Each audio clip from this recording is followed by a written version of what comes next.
Okay, Mark. So you've now left the police. Tell me what happens next.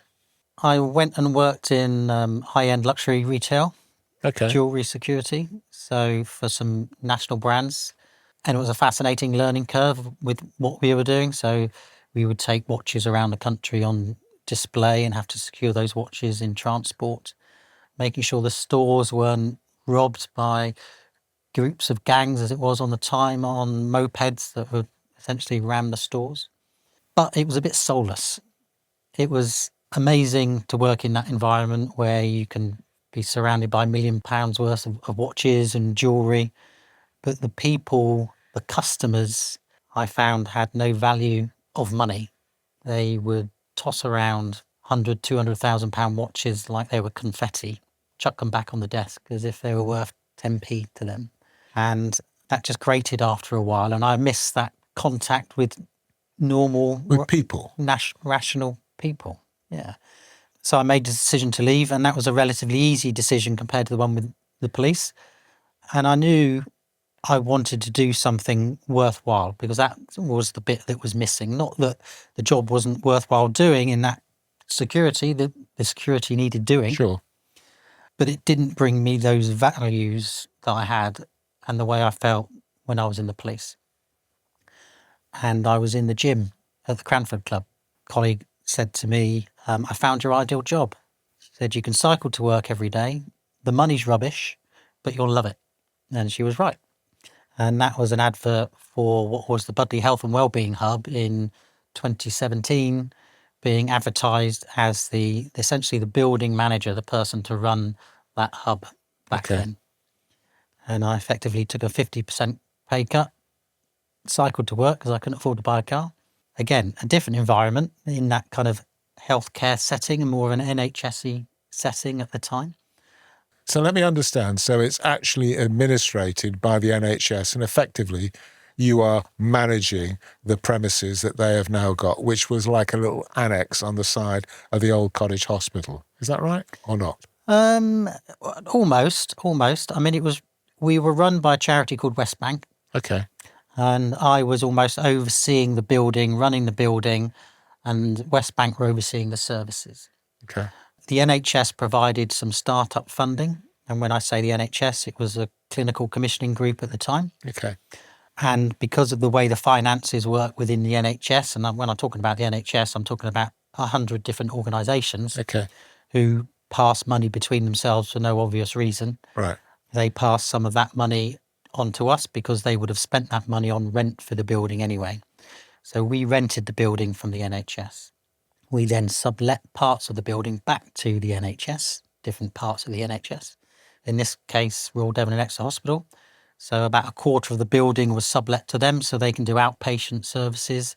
They can do podiatry, audiology, physiotherapy.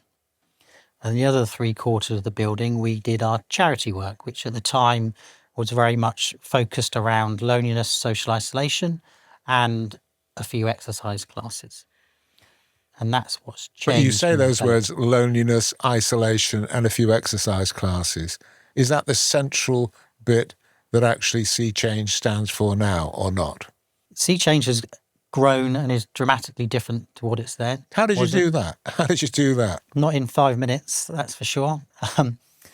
First of all, we needed to do that. And the reason behind that was funding. The NHS funding dried up. Okay. It was clear we needed to find another funding strategy. And the way to do that was to make Budley Hospital, Budley Health and Wellbeing Hub, its own charity and its own entity. And we did that during COVID, and our 2021, we set up the charity Sea Change, and that oversees everything that the hospital does. So now Sea Change rents the hospital in its own right. That enables us to raise funds in our own name. Previously, we weren't able to do that. Do you have a committee or people who work with you in terms of helping and supporting you? So we have a group of trustees. Okay. We have a chair of trustees who at the time was Sarah Hicks, who is also the CEO of West Bank. Right. On that group of trustees are a professor of dementia at Exeter University, a doctor, local GP, and a finance director of Westbank, as well as an independent trustee. And they provide guidance on the charity side. And now I have a team behind me that support and run the projects that we do. Okay. So how did you assimilate, or how did you create that vision now with all the branding and everything else that you're doing? How did you actually pull all of those elements together? It's about having a plan. And the plan of attack was we need to survive and be sustainable. And what does that look like? So what does that look like financially? What does our income look like over the next 3 years? How are we going to grow that income? And one of those was about people understanding that we are a charity and we're not the NHS. The building has been owned by the NHS for 60, 70 years. So they're bound to make the association. Bound to make the association. It's still NHS blue in places. It looks like the NHS. It still looked quite clinical, which is why we wanted to be a bit bold in our branding, a bit out there, and make people really understand and differentiate between us and the NHS. So tell me, did all of your police experience, you say we need to have a plan, but the almost regimented or the discipline of that approach, having been a part of an organisation which is run by control systems, right, and having systems in place, being in the police, help in that creation of that plan? Yeah, definitely. Definitely. It's about having those policies and procedures and the understanding of where you're going. It's almost, this is what we need to do. This is how we're going to get there. And this is what's written down. And this is the point and the steps that we need to do in order to get there. And, certainly didn't do that on my own. There are a number of key individuals in Budley that helped us with that, from trustees, from other stakeholders, key individuals that we've spoken about earlier on who were willing to get involved, who have experience in finance, experience in banking, experience in the charity sector, who all came on board to help develop that plan. But that's a whole different world from being in the police, isn't it? It is, but at the same time, in the police, if we, keep it simple, we want to go and raid a house because we think there's drugs in that house. We don't just put the uniform and go raid the house. There needs to be a plan. Yeah, a plan. So that everybody knows what they're going to do. Everybody knows what they're doing. So you're going to knock on the door. You're going to be on the back door. Somebody else is going to be at the end of the road. When we go in, X will go upstairs to the bedroom. Y will go into the lounge. You will do the arrest. So-and-so will seize all the property. It all needs to be planned out. It's not just done on an ad hoc basis. Does that discipline make sense to you now? Yeah, completely. And it's quite interesting because last week we had a long conversation with Scotty Mills, and when we were talking to Scotty Mills, and he was talking about the Marines and about the discipline that goes with the Marines and about the processes, you quickly learn that they're very good at what they do because of the planning and the preparation that they actually do. Yeah, completely. And it's process driven. You've done it a million times and you can turn that on its head for the circumstances that you're in. So whether you're going to raid a house or whether you're in a situation that requires some quick thinking and a hot plan where it's, right, what are we going to do here? We need to decide now, this is what we're going to do. It's the same plan, but it's designed in a slightly different way given the circumstances. Did you find, moving away from that kind of regime, that you actually got frustrated about trying to achieve certain things? You certainly get frustrated when you're trying to achieve certain things in an environment such as the NHS that's got policies and procedures coming out their ears. You can't even hang a picture up without it being screwed in properly and checked 3 times. Whereas in actual fact, we're now not part of the NHS. We rent an NHS building, so we can be a bit more fluid in what we do. A good example would be around our falls prevention work that we do. Right. We want people to live longer, better, healthier lives. And one way of doing that is helping them not to fall over so often. Right. But in order to not fall over, the one way of not falling over is never getting up and doing anything. And that's sometimes the way the NHS would like you to be.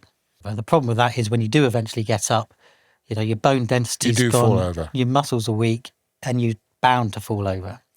So we probably push our clients a little more than the NHS certainly would, because we want them to get healthier, stronger bones, stronger muscles, so they can walk around more and do more and fall over less. Doesn't mean we're going to stop them from falling over, but we're going to fall over less. And in actual fact, it means they fall over less. It means they go to their GP less. It means they call an ambulance less. They get admitted to hospital less. And they do get admitted, they'll be in hospital for a shorter length of time. They're in hospital for a shorter length of time, they're more likely to go home and keep up those good habits and those good exercise. If they don't, then the cost to the NHS, the cost to health and social care of them staying in hospital, them being in a bed, them not being able to be discharged relatively quickly, and then possibly going in a care home, the difference between that is, £300 to call out an ambulance to say, no, you're fine, let's get you back up, between £5,000 or £6,000 of being in a hospital for a week, and then £5,000 a week to go into a care home for a couple of weeks while you rehabilitate and then go home is massive. So if you're doing that like we do for 80 people a week and they're falling over less, you've immediately saved the NHS about £250,000 a year without even doing too much, because all we're doing is stopping people falling over by getting them to come in to see change, doing some seated exercise and having a piece of cake and a cup of tea afterwards and building those friendships. And it's those friendships that are key to all I'm of going that. to come back. I'm going to come back to that, because I've now got, you're building a picture inside my head of almost, and if you take the culture and the regime of the police, and it is about process and procedure and following the rules and following the regulations and also the law, because it's governed by those kind of things. And in the same sort of way, that analogy is very similar to process and procedures within the NHS, to the point that I think it's so complex, it's completely unmanageable. It completely is. And that's why, as a charity, we can do it and the NHS can't. Okay. And that's why there are voluntary organisations all over the country doing similar things to us, maybe not on our scale, and certainly not the same as us, and certainly not as entwined with parts of the NHS that we are. But that is the only reason those organisations can do it, because they don't But have... I think you can stand as a beacon of success. And the one thing I feel whenever I walk into Sea Change is all the people who are there and all the people who both work with, give their time and support what it is that you're doing. If we go back to the origination of me starting, you can create, you can design, and you can build the most wonderful place in the world, but it requires people to turn that dream into reality. I mean, the people that you have working around you are the epitome of those values of actually living up to making it work on a day, because they care. That's what it's about. They care. And it's a bit like the police. In the police, we kept the wheel turning. We never let it fail. And we did that because we cared. And it's the same here. The people I work with now, bearing in mind there's only 17 of us and there's only 3 full-time members of staff, but we have 125 volunteers, which are key to what we do. And they are almost like members of staff as well. So they do more than keep the wheel turning. They are the reason why people come back, because they like Finley in the exercise class, who's our fitness instructor. They like the way Candice talks to them. They like the fact that Joe in the cafe will ask them, how are you? You seemed a bit confused yesterday. How are you today? Are you feeling better? Or remember last week you went to the hairdressers? They just remember little things, All those because little social contacts are so critical. immensely critical, because it's not a transactional relationship that we have with our clients. You can do seated exercise in your own home. You can do seated exercise in other places, but it's a transactional relationship. You get on the bus, you go to seated exercise, you come home. With us, we'll pick you up if need be. You'll talk to the volunteer driver. You'll get to know that volunteer driver because he or she will pick you up every week. You build up that relationship. You'll build up the relationship with the other people that they pick up in the car. You'll then go to your seated exercise class. You'll be surrounded by 15 other people in similar situations to you. You'll take some comfort from that. And the instructor will be amazing. They'll tailor it to you. And afterwards, that tea and cake is when you really get to know the people that you're in the class with and the volunteers, because they'll sit down with you as well. So it's not transactional. You're going there actually to meet people. And the byproduct of that is that you're falling over less. You're living longer, better lives, and you're saving all of us money by doing that, and you're feeling better yourself. Don't you feel yourself that the satisfaction for you is that you've made a difference? Yeah, and that's always been the way, whether it was the police or whether it's Sea Change, is that I can see the difference. And as you said, when you walk in and you see people and you hear people and you feel the buzz, and you know that those two people didn't know each other 6 weeks ago, and now they're just having a game of chess, having a cup of tea, or they're in the gym and they're on the treadmill beside each other, geeing each other on, and they're 85 years old in the gym on the treadmill, having just done a seated exercise class. That's inspirational in itself. And yeah, I get a kick out of that, and everybody else does it. We call it our warm, fuzzy moments. So does that leave Mark going home a happier person now? And you haven't got to go out on your bike because you've now got a car. But does that leave Mark actually feeling more content and happier as a person, or more fulfilled? Completely both. Yeah, yeah. It enables me just to be a happier person generally, I think, because it can grind you down otherwise. And sometimes in the police, you do just get to see the bad side and meet the bad people most of the time. Whereas I'm now seeing the real good side. I see people that aren't very well get a lot better.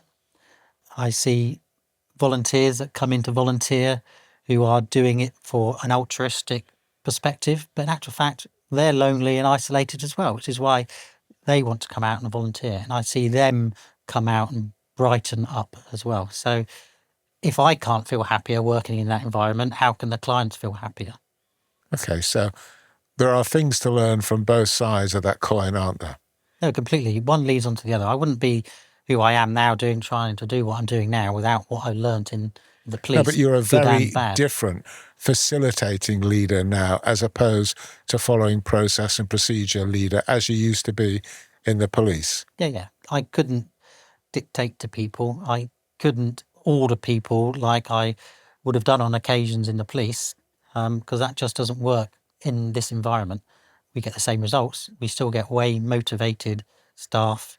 We get staff that are willing to go the extra mile, come in on their days off, ring people when they're at home. During COVID, people still worked their normal hours, but they were doing different things because they really wanted to help. They could have sat at home being furloughed, but no, they chose not to. They chose to still work and contact people because they built relationships with their community that they wanted to continue. So at the moment, doing what you're doing at the moment is Sea Change. You have people who've invested 80 years into their life to become what they are, and you're trying to sometimes pick that apart and trying to help them, trying to do things which help and support them. We have a hardship fund at Sea Change, so we will fund people to come to us if they can't afford to come. So as an example, we've got one chap who lives in Woodbury, and he's got a certain amount of income every week, and he can afford to get the bus to us, but he can't afford to come to the gym. Right. So we subsidise his gym. And that's about £33 a month. So it's Right. not very expensive in itself, but he can't afford it. And we then review that after 3 months. And after 3 months, he said, well, I've reevaluated what I'm spending my money on. I want to get fitter. I want to get healthier. Therefore, I'm going to smoke less. So now he's smoking less and he wants to pay for his gym and is paying for his gym. Good. So he's in a position where he's reevaluated what he's spending his money on to prioritise it in the right direction. I think it's too difficult a conversation for them and sometimes the people who are trying to help them. Yeah, I mean, I think you have to start off on a very low base, don't you? Yeah, you do. You do. And are there organisations in that particular area helping those people have those low level conversations? So starting off that hand holding. So as an example, we will, if need be, we'll just go into somebody's house and talk to them to encourage them to do something. And if they don't, then we'll pop back next week. We'll give them a lift into Sea Change or into one of our outsourced classes. We'll encourage other people to meet them. Some people will come to the car park and only get as far as the car park, and then they'll go back again. And then over a couple of weeks, they'll then have enough momentum to come in and come to the class, but can't, for whatever reason, sit down with the group afterwards. And yet I know 3 or 4 of those people that are now coming regularly, going regularly on their own to those classes, and they never dream of being able to leave their house 6 months ago. But that's what they're doing. And they're losing weight because of it, a lot of weight actually in one particular circumstance. And their transformation has been amazing. But that's starting from a real low base of phoning somebody up. You're going to come in. Okay, I'll pop round and see you, having a chat. No pretense of getting them in, just having a chat. And just one little step at a time. I think actually, Mark, it's quite interesting because in Exmouth, I went to the food bank in Exmouth. And actually, while I was there, I also went on a course that they were running with Pete's Dragons, which is about preventing suicide, and also listening on the course and all the people involved. I mean, my admiration for the people and the work that they do on a day-by-day basis is just incredible. There's an amazing charity, Pete's Dragons. It is, yeah. It's amazing. And they've done really well in Exmouth, and they deserve to do well. And they are expanding and doing so much more over the last 10 years. Mm-hmm. And that's because the need is there. The need is there. There isn't anybody else picking up that need. So let me give you the kind of challenges, because you go back, and I can imagine, Mark, because you must have grown, matured, and be a completely different person now than you were when you first started in Sea Change, because it was quite a huge cultural change for you. Yeah, well, I've been there 7.5 years now, so Okay. a lot longer than I thought I would be. And it's changed a lot. My role has changed a lot. I'm effectively running the whole charity now, and Sarah runs the projects that we do and the volunteers that we have. And she's got great experience in that. And we work well together as a team and along with our other members of staff. So for me, there's a lot more charity governance. There's a lot more financial management that I was never, ever involved in before. So that's been a steep learning I curve. suppose as that well. must be a realization as well about just how much it costs to resource these things. Yeah, and that's really frustrating because those costs are always going up and we always need to raise more money. Right. And we think the budget is fine for this year, and then something comes along like national insurance increase, and that balloon gets further and further away every time we try and grasp it. So that's really frustrating. And of course, things like minimum wage push salaries up as well, and everybody's salaries up. So our goal is to try and be sustainable. Every charity wants to be sustainable, but it's getting harder and harder to do that. So we could try and diversify our income from getting grants in from grant giving organisations such as the Norman Family Trust or the Budley Fund or the National Lottery. We have income that we earn from renting some of our rooms, and we receive some income from people that do our classes and join our gym. Okay, but that's a big challenge for the future. We can eat for today, but how are we going to eat for tomorrow? How are we going to plan for tomorrow? And how are we going to actually sustain and get more money? Completely. And sometimes we can't eat for today. Yeah. And gas and electric bills have been going up over the last few years. And our electric bill last year was £17,000. So these things aren't cheap, along with our gas bill and our salaries. I mean, I've run several businesses, and when you look at the fixed costs and everything around you is becoming more and more expensive, it gets to a stage where it's just not sustainable. Yeah, and we don't want to be at that stage, which is why we're trying to plan really well again. So we've got another 3-year plan that we completed last year where we're looking to be sustainable. We're looking to build up those reserves, but that does rely heavily on grant-giving organisations. And sometimes those organisations, they like to fund a little project, a little new project. Well, in actual fact, what's wrong with the project that we have? Sea Change, that's a fantastically unique project. Well, no, we want to fund something new, something nobody else is doing. I think actually one of the things I would say to you, and I did when I first met you, is massive congratulations to you and everybody around. I think the name Sea Change, and I think the identity that you've created in terms of the logo, the colour and everything else around it, that particular brand is highly significant. If I stand back though and listen to you now talking, and I do want to spend a bit more time talking about it, is about the detail, about what you actually do, because it's easy to say 2 lines and people don't really understand or they don't experience it. So my brain is now racing, having listened to you and having heard how it's developed the Mark who's now become you, is that you've used the word lots, mentors. And I want to try and find a way which bridges the gap, because I think there are lots and lots of mentors in Budley. How do we corral those? How do we pull them together? And how, most importantly, do we then associate them with the young people? And there are young people in Budley, because every time I go, and even if I go down the streets and see what's actually happening, they're not all brilliantly well behaved all the time at all. They actually need some association. They need some purpose about what they're doing, because they don't have youth clubs anymore. There's no such thing as a youth club, and youth clubs and youth activity. And I think in culture, if we look outside of it and look at Asia, and we look at places like China, where they actually view old age as being the wisdom age, I just think we need to find ways of how do we mobilize that wisdom age. And I think if you and I were to sit and actually go in our lives at the moment, we learn most of all from those wisdom people. And there are some incredible wisdom people about. And you've got some of them working there. But how do we mobilize that into making that association with young people? Yeah, I think a couple of years ago we held an event called the Budley Big Tent, and that was about bringing organisations and key individuals together and just letting them know exactly what Budley was about. Now, they thought they knew what Budley was about, but they didn't know that Budley has a primary school with 40 children with free school meals. No.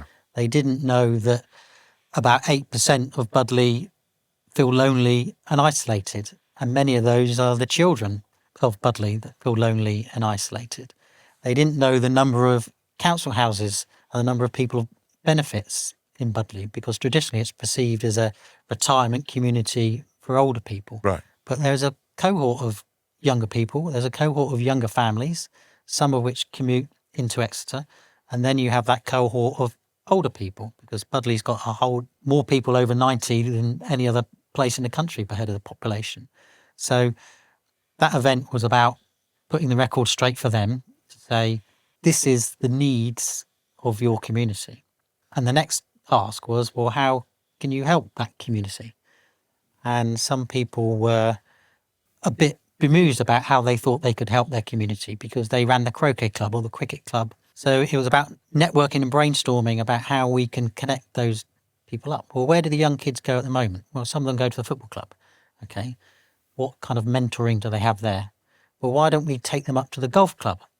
Why don't the kids go to the croquet club? Well, they see that as being elitist and not for them. I think it's worse than that, actually. And I think it's more corralled than we really realise sometimes. I mean, for example, you talk about the golf club. Jenny and I, my wife, and I go up to the golf club because it's such a beautiful, beautiful venue. And we'll go up and we'll get a drink and we'll sit outside at the golf club, and everybody is welcome to go to the golf club.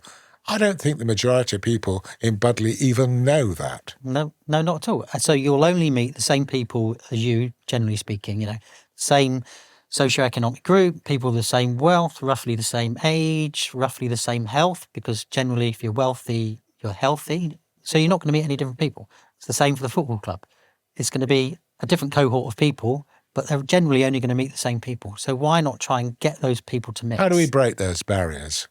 It's really difficult, isn't it? What we tried to do was to get those clubs to talk to each other and have a round robin.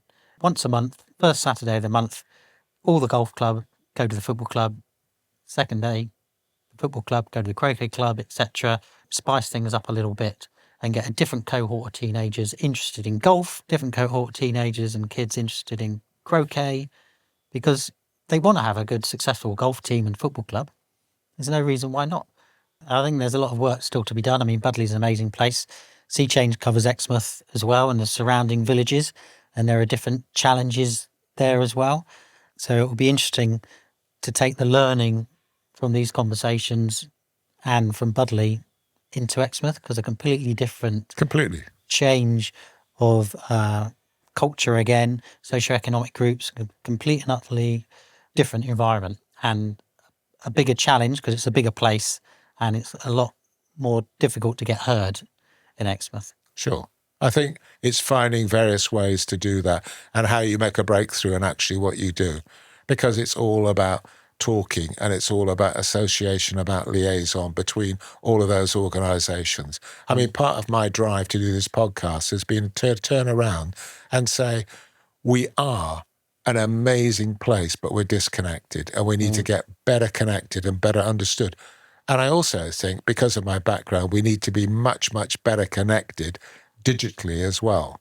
And one of the ways that we need to look at is what the future is going to be, because it will be about, I mean, when somebody turned around and said, oh, you can make a health appointment, right, do it digitally, I kind of go, what a massive assumption that is, that you actually have got the capability or a phone or that capacity to be able to do that. Or can afford a phone in the first place, Absolutely. perhaps. Yeah.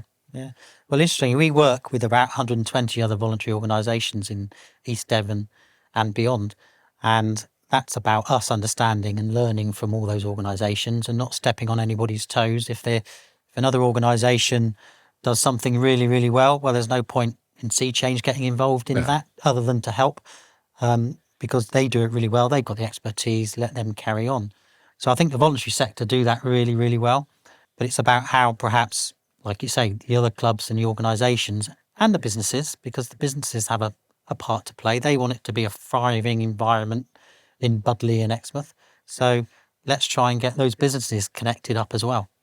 So I guess the big choice for you is, what do you build for the future and how do you actually get it better for the future? Have you any specific ongoing plans or projects that you're going to start undertaking in the near future or not?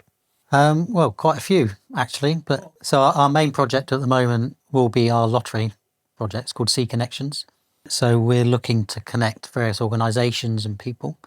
And as part of that, we've got a little project in Budleigh called Budleigh Connected. That's about connecting up organisations so they understand A, the need, but B, a little bit about how that need can be resolved. So as an example, let's say the hairdresser has a conversation with her client and the client happens to mention that she's a bit depressed or hasn't seen anybody for a long time. Well, hopefully the hairdresser will say, have you heard of Sea Change? Go along to Sea Change, speak to Sea Change. Shall I take your number, get Sea Change to give you a ring? Or it might be the taxi driver and somebody mentions that perhaps they're a little bit depressed and they can then refer them to Sea Change or perhaps to another organisation, but they at least know to refer them to somewhere. If you were to poll Budleigh and ask about Sea Change, how many and what percentage of people in Budleigh and Exmouth actually understand or appreciate what you're doing? Depends how far you delve into that question, doesn't it? But I think that we've always had a challenge of making people A, understand we're a charity, and B, understanding what we're doing, because some people just negatively think it's just about dealing with older people or old people, whereas in actual fact it's not. It's for the whole community of all ages, which is why we have a nursery, which is why we have children and adolescent mental health services there. We have intergenerational work that we do. Anybody can get referred to us through their GP or they can self-refer themselves to get involved in the groups or activities that we do. But you're right, that it is a real challenge to get people to understand what we do. And I honestly don't know what the figure would be. I think it would be a lot higher for Budleigh, where people would understand more that we do than in Exmouth because of the geographics that we're here and the visibility.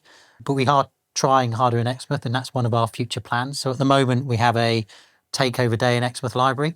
Exmouth Library is closed on a Wednesday, but we open it up and we have all our classes and activities in there for the day. We also do a similar thing at Brixington in Palmer House. So it's about having that visibility in Exmouth because the volume of need is in Exmouth. If we were to start again in a whole new world and you planned, we would be based in Exmouth because that's where the need is. And in fact, 65% of our users come from Exmouth. I know it's back to your roots.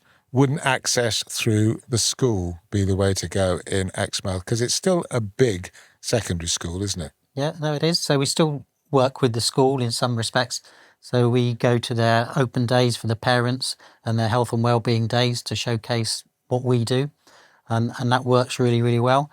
I think it's about us having an advertising budget because we don't really have a marketing budget at the moment. It's about us getting our name out there and just people seeing and understanding more and getting better at getting our message across about what we are for and how we can. It's all help about people. access, isn't it? Yeah, completely. So that's our one of our main plans is to get better known in Exmouth so we can help more people. The other major plan is to make us sustainable for the future, really sustainable for the long term. So that's about getting fundraising, it's about getting legacies, it's about getting excellent grants and continue to plan well. So you don't go broke. We don't want to go broke. Okay. I mean, I don't mind going broke when we've solved the world and there's nobody lonely and isolated and everybody lives longer and better and there's no need for sea change. That's fine. But I fear we'll be here for a lot longer yet. And hopefully, I mean, my plan is that sea change outlives me and outlives the current cohort of staff and continues to help people as we move through the generations. And that's what me and the trustees are really working towards at the moment, is to put some proper plans in place to really make it sustainable. And I think social services and the NHS need to play their part in that. We're saving them a lot of money. We're helping their clients, but the NHS can't afford to put funding into prevention and put funding into acute care at the same time.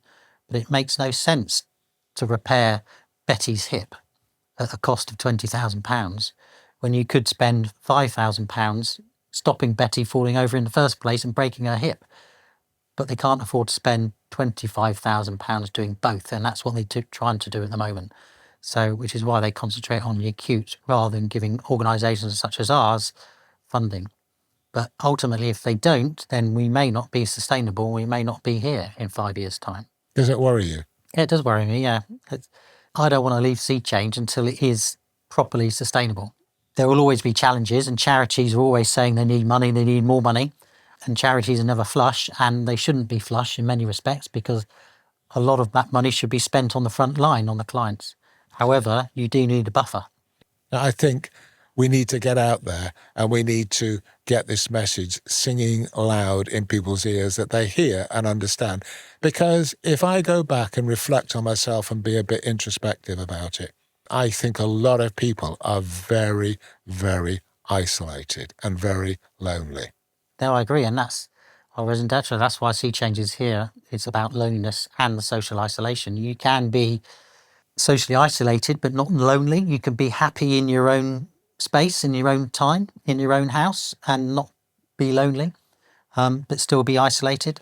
But I think physiologically something happens, or I could share how it feels for me, is that you can be quite happy and content in yourself and going, I can't be bothered. I don't want to. I'm not really that bothered at all. Right? It's too much like hard work.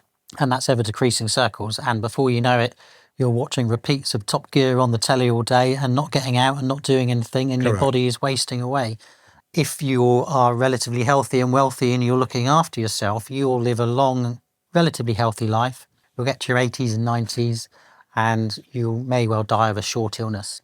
If you're at the other end of the spectrum and you're watching those repeats of Top Gear all the time and you're making bad health and lifestyle choices, you're smoking more, you're drinking too much, you're not getting out so much, you haven't got those friendships and those connections, you will get to 50, 55 and you will start to get various illnesses, type 2 diabetes, it might be liver cancer, lung cancer, all of which to a certain extent are preventable. You'll be in the NHS system for the next 10, 15 years, and then you'll die an early death at 65, which is painful for you, painful for your family to watch, and as taxpayers, painful for us to pay for when we could be spending money on other things. So we need to try and change that and make those people realise and make the society realise that it's loneliness that is causing that. It's loneliness that's causing that lung cancer. So let me go back and not try and actually put you on the spot about it, but ask you, if you had the money, what would you do? If I had the money, I would have lots of what are called social prescribers and community connectors.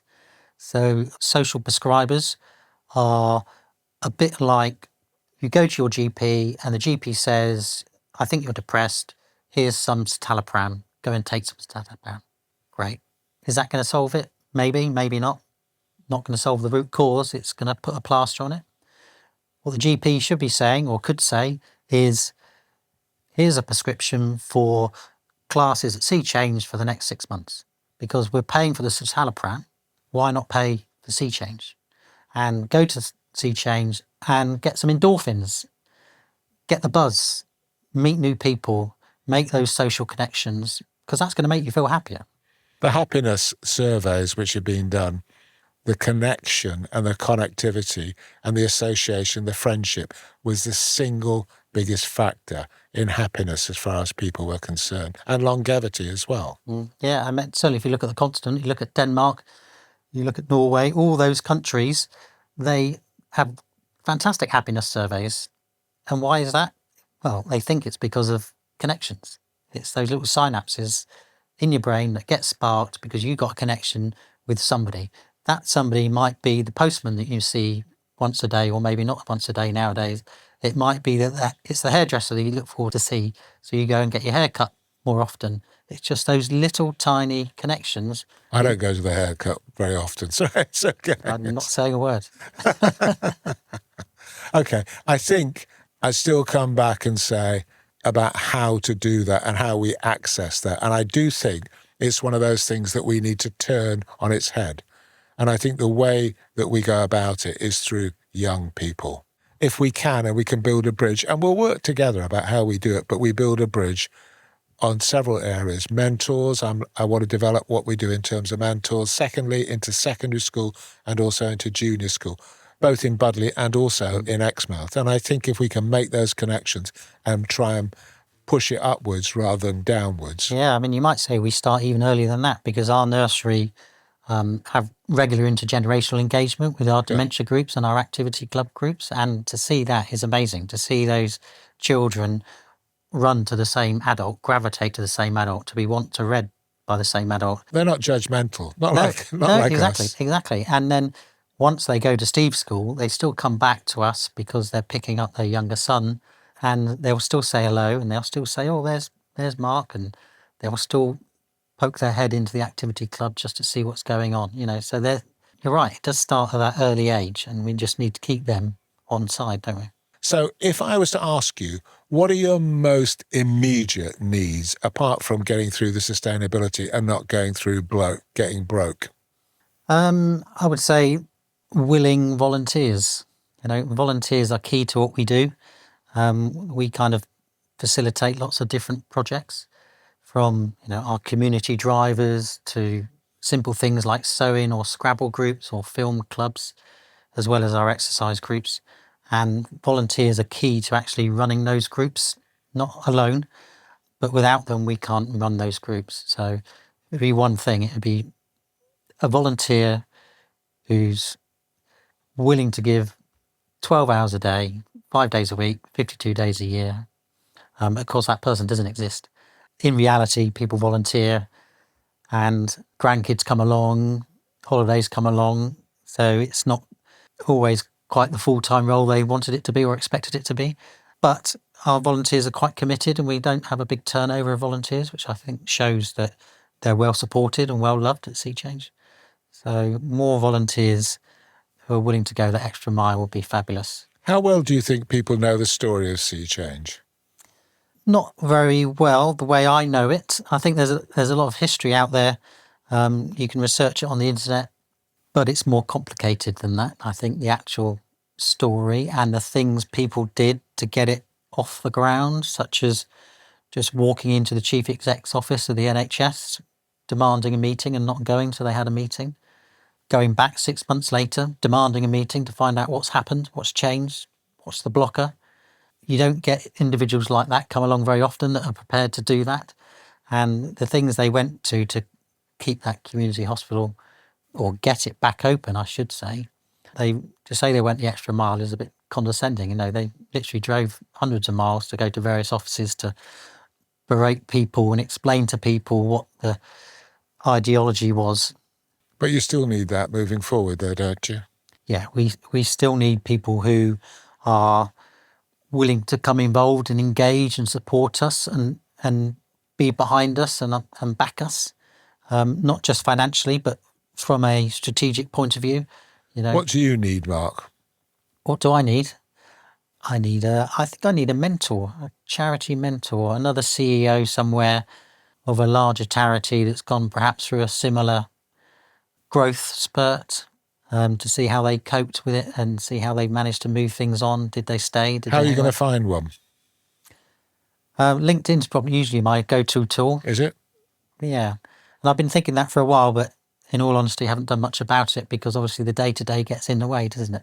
I think it's quite possible, particularly via a medium like this, to put out an appeal of various sorts and actually ask for that. And I think asking for a volunteer or as a mentor, because sometimes doing what you're doing can be very lonely itself. I mean, you're dealing in loneliness, but you can become isolated with a huge sense of responsibility. Yeah, completely. That's the phrases I would completely use. You do feel exactly like that because it's all on your head. So yeah, it's good to offload those sometimes. I do have people that I can offload those to, which is very helpful. And some of those people have got similar experiences. So that is good. Well, what we're going to do, we're going to publicize this as much as possible because we can post it on YouTube. We can post it on any channel you want to. But I would say to you, I don't think it's a journey that you need to take on your own. And actually, on a day-by-day basis, the only thing I would say to you is you help a lot of other people, but you need to put a high priority upon helping yourself in that process, because to maintain the kind of level of energy and dynamism that it requires on a day-by-day basis means refueling yourself on a day-by-day basis and actually taking a bit of a time out occasionally and kind of going, well, let's reflect. Yeah, well, that's why it's been quite nice taking some time out this morning, actually, and just Good. reflecting about things. So, Well, I think you've done a great account of yourself. You really, really have. I can see, hear, and feel the strength of your commitment to actually do what you're doing. And congratulations on having achieved what you've achieved. thank you. Thank you very much. We'll make some breakthrough. I'll come and see you again and we'll follow it up in various ways. Yeah. But thanks very much for your time. Thank you for asking me. Pleasure. Thank you. Okay. Thank you.